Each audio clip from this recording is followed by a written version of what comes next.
ตับปิ้งตับเด้อจ้าปิ้งตับ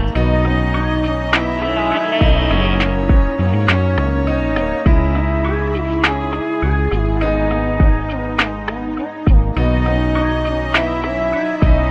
น้องเล่นนะคะทุกคนจ้า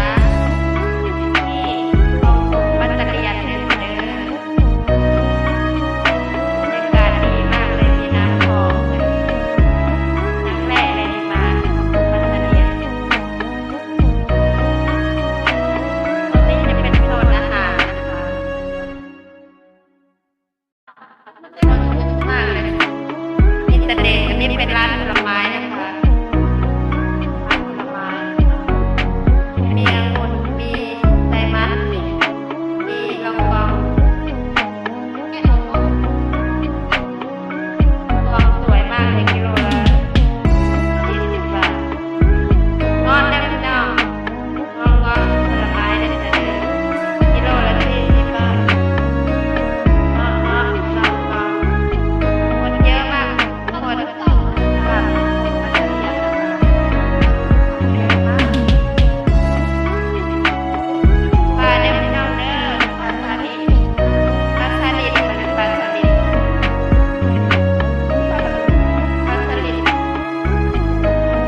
ิดบางบ่อเด้อพี่น้องเด้อบางบ่อมาแล้วจ้า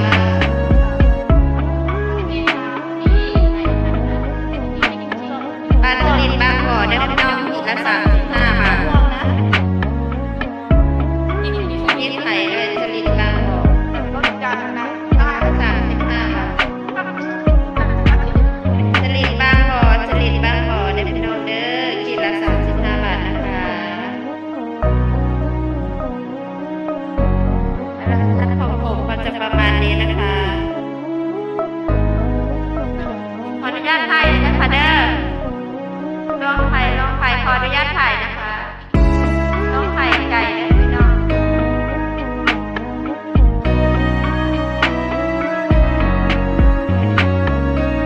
ลองไข่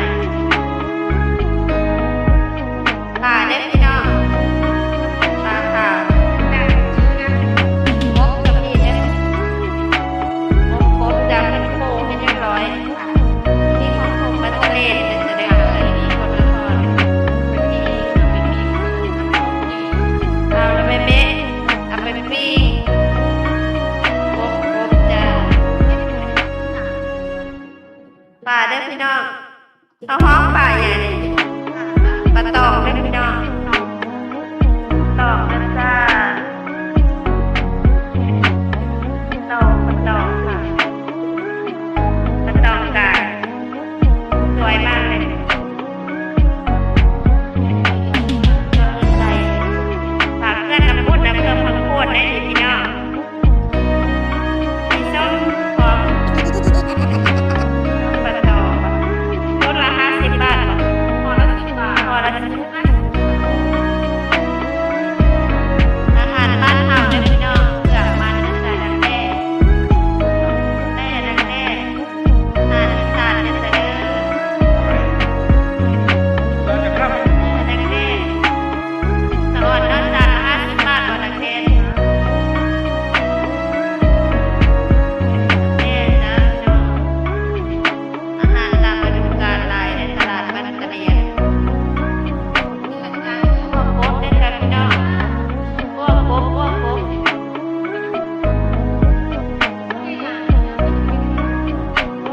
จ้าเป็นตะกินเนาะสันสวยมากเลย3 ตัว100นะพี่น้องเด้ออัดรีวิวได้เลยค่ะเด้อกับยูทูบเบอร์ได้ดิเอาลง YouTube เห็นทั่วประเทศนะคะปลาอย่างนี้ปลาขาวเด้อพี่น้องอย่าลืมมาเที่ยวเด้อค่ะตลาดบ้านตะเลียนอำเภอพังโคนจังหวัดสกลนครนะคะ อาหารตามฤดูกาลเยอะแยะมากมายที่ปากพาวเด้อจะเดินมันคั่วให้เรียบร้อยเมื่อฮอดพร้อมทานนะคะ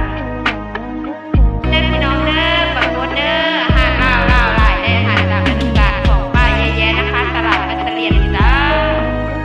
มีแต่ป่านะคะ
อดเลย น้ำนี่กำมาเลย จ้ะยอดมันตะเลียนเด้อพี่น้องเด้อนี่เป็นตลาดหรือมั้งตลาดสดนะตลาดสดกับของผมรวมกันเลยมีดพวกค้าพวกสินค้าเลยจ้ะเนี่ยสินค้าพร้อมนะคะมีดค้าเยอะๆมากมายคนน่ารักบ้านเฮานั่นแหละสินค้าน่ารักมากเลยหัดจักผ่านเลยค่ะพี่น้องสินค้าพร้อม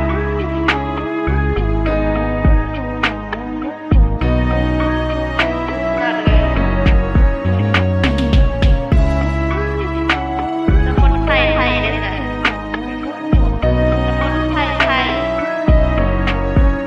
ตามนี้เลยนะคะเด้อ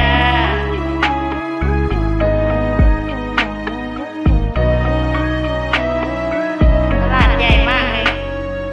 มันตะเลียนทางแรกที่นั่งรถมานั่นเป็นพระธาตุ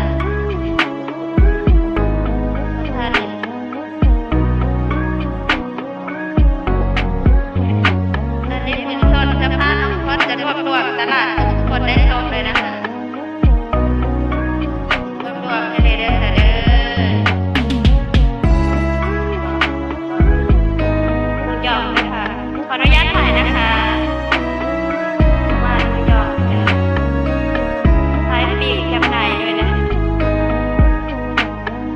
ตามป้ายเด้อพี่น้องเด้อช่างได้เด้อ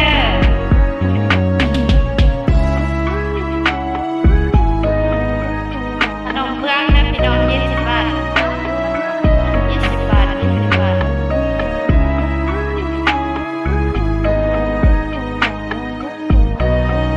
ไข่ทองได้เค็มได้เค็มได้หวานหวานของเท้าสะโพกเสื้อผ้าครบจบในที่เดียวนะคะอันนี้เป็นตลาดเด้อต้องรถจะรวบรวมตลาดนักเรียนให้พี่ๆ FC ได้ชมนะและนี่ค่ะที่พาให้ ไว้เส้นเลย นี่ค่ะที่พาให้เด้อพี่น้องส่งป๊อปคอร์นขนมกินเล่นเด้อพี่น้องวิธีทำขนมป๊อปคอร์นป๊อปคอร์นป๊อปคอร์น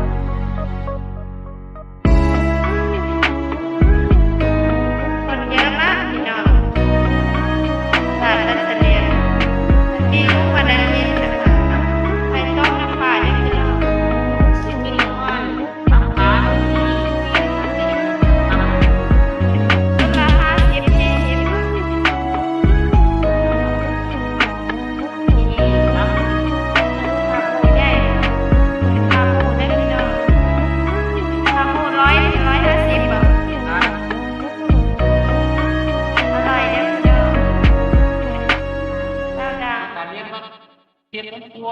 จ้ะอัพโปรโมทได้ การที่บอก จ้ะร้านลูกชิ้นได้พี่น้องอันนี้นี่ลูกชิ้นเราจะขายเร็วๆนะคะเพราะว่าจะเข้าแล้วใกล้อยู่นะจากเย็นไปทำโคนใจเอาชิ้นหนึ่งจ้ะ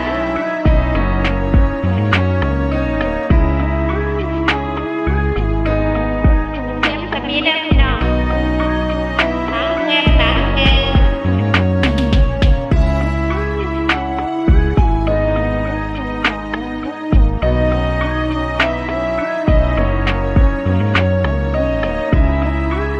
ความสะอาดนะจ๊ะ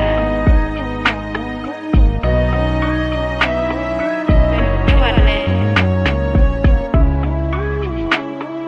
นั่นของผมมันจะเรียนประมาณนี้เด้อพี่น้องจะเรียนจ้ะ